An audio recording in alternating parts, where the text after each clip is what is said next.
Pada ibu bapa, kalau anda tengok perubahan anak anda, nombor satu, kita tengok mata dia selalu merah, lepas tu pipi dah mula cengkung dan perangai dia tiba-tiba berubah. Mereka semua bukan orang jahat, mereka tersalah buat keputusan, tersalah pilih kawan.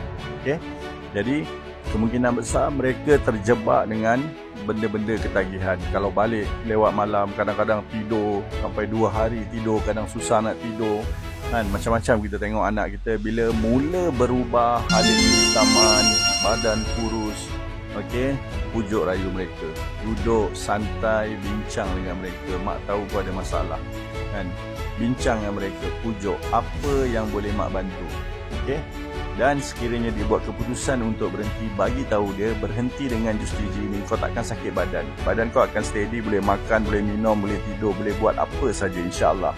Okey, kita bantu anak-anak kita dengan jus gigi, mereka bebas daripada ketagihan, insya-Allah.